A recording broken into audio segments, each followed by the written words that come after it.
What made you want to start to do the public interviews? Sorry, you cut off at the end. I said, what made you want to start to do the public interviews?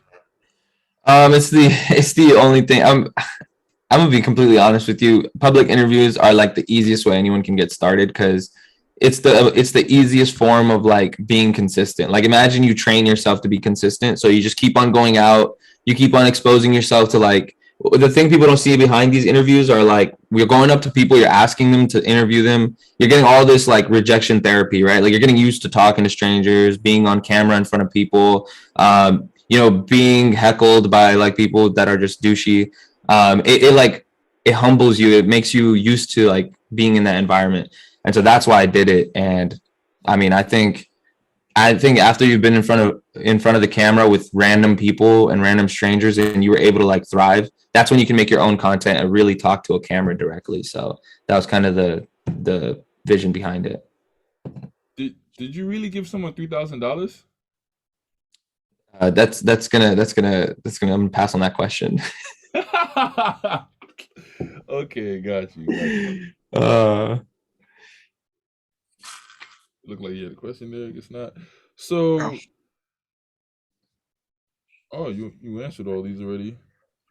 Biggest piece of advice you would give to someone who's trying to get started in this kind of content? I'd say not just this kind of content, but any content in general. The faster.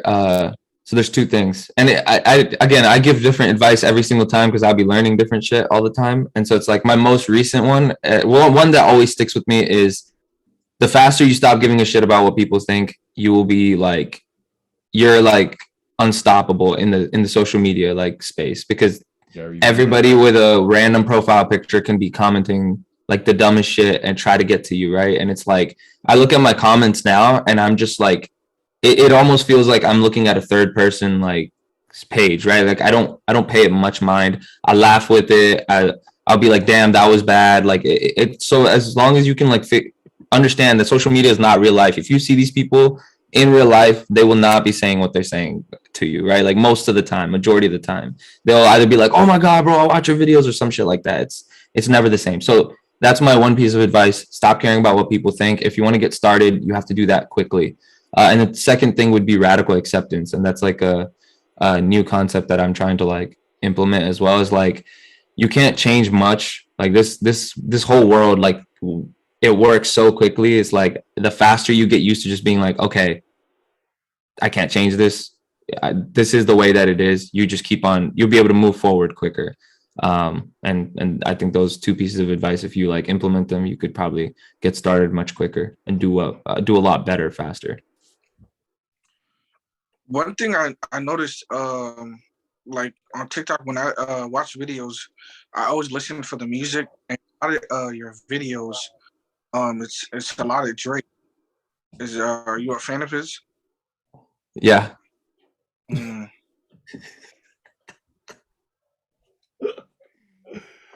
That's That's- $3,000. Thank you very much. Uh, well, I made you laugh several times, so it's 3 plus. But Yeah, yeah. I'm about 12 Like, racks. can we get a counter in the side about how much we value? look at that. 12 But racks right now. but it'll be like Drake, but it'll be like versions that I haven't heard. Like I don't know like where you get your music. Like you get your music from TikTok or like you. Yeah, yeah. I mean, I was just making. I think you're referring to like the vlogs and stuff. Like, I just got it from like people who I'd seen on my For You page. They were using the sounds. I was like, oh shit, that sounds dope. And then I just like put it in my vlog. But yeah, no, obviously I'm South Asian, bro. Like, obviously I love Drake. So Yeah. so yeah, What about Nav? Nav's the boy. Nav's 100% the boy. I want to make a video with him, bro. That'd probably be like top. Like I see. I always think of this. I'm like, I could probably aim for a big artist to do like some of the video ideas I have that I want to do with artists, but I just feel like doing it with Nav would just be a cultural moment, it'd be a cultural breakthrough.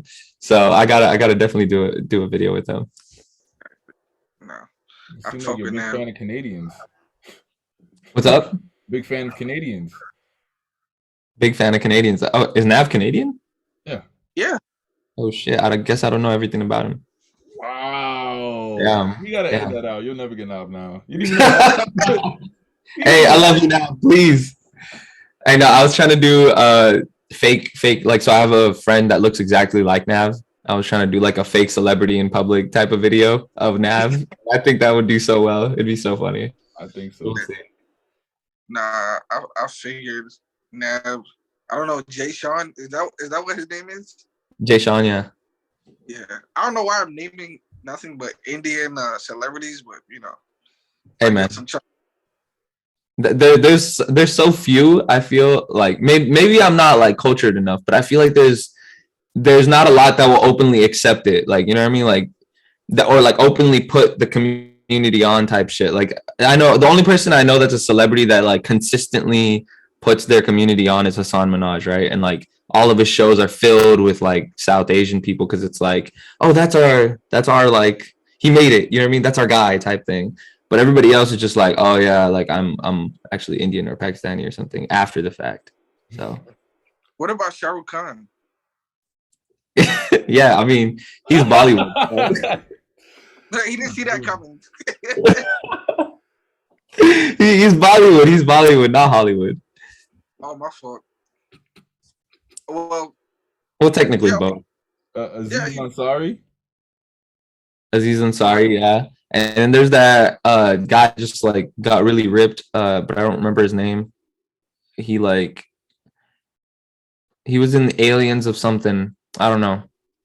It was like a movie. I don't remember his name. Let me see. The Great Khali. That's Nick Jonas' wife. Yeah, Priyanka Chopra. Yeah, she bad. Yeah, she pretty bad. I gotta go look her up. So, with your success, does it bring in hoes for you? Bro, my girl's gonna be watching this. Oh, no, cuffed? What's up? Cuffed? Yeah, not cuffed, but I'm basically almost cuffed. But I will say, it's weird, bro. Okay, let's actually dive into this. Let's dive into this, okay? It is so bizarre, bro, because like on my end, when I look at my page, only the number is changing, right? Like just the fucking like, because you can't humanize your audience until you do like meet and greets or like live streams and you see people interacting like closely. So it's like that's when I feel like I have like an audience. But with TikTok, I say TikTok, anybody that's from TikTok, I love you guys, but TikTok followers are kind of like Zimbabwe dollars is my saying, right? Like you could have like just it's a lot, right? But it's very little it's in terms of value. Go ahead. Go ahead. I say like probably the least, like, because it's the easiest app to gain followers and to gain views. Yeah, so that's why it's cheap, right?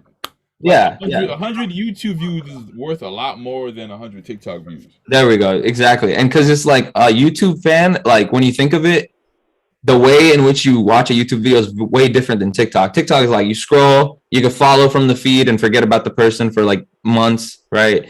YouTube is like you're going in, you're consuming like 10 minutes of just me, right? Like just this person. So it's like that's when you really connect. So anyways, back to the point. It was like I never consider like TikTok audiences to be like that crazy, but on my end, the number is just changing on the screen. But the way people like correlate that to treating you in real life is just wild. It's just wild. Like that's all I'll say. Like, so yeah, it does bring in those kinds of people, but that's like a huge turnoff for me, bro. Like it's brought in a lot of people from the past too, and I don't know. I don't really fuck with it. I don't like. I'll get stopped by like some people in my past that treated me way different, and then like now they'll be like, bro, I've seen your stuff's popping off, man. You're doing a great job, and yada yada. And I'm just like, I'll dap them up, and then in my head I'm like, damn, this sucks ass. You're the one who bullied me for freaking Minecraft. for real, bro. And it's just a sad like, bro. I feel disappointed in humanity when that shit happens. I'm like, dog, what is going on right now? Have you? They got amnesia all of a sudden. Exactly. Have you noticed, like, have you been noticed on the street, like, with regularity? Yeah, in Austin it happens a lot more because I film in the same spots. So like people will recognize the background. Like I film on Congress. You know what Congress is, right? Because you live in Austin. No, I don't. No, South Congress. Okay, so it's like the popular touristy street, and so I'll get recognized there just because like my last video like popped off and like I'm kind of back into the algorithm type shit. So it's not as often, but when it does happen, it's kind of like a oh shit moment. That's Okay. downtown. Yeah, it is downtown. I just started filming there recently a lot. I used to film on campus a lot more at UT. I need to get out more. Yeah. Well, that's all I got. So, yeah, subscribe and stuff, guys. That'd be cool. Great way to end it. That would be cool. But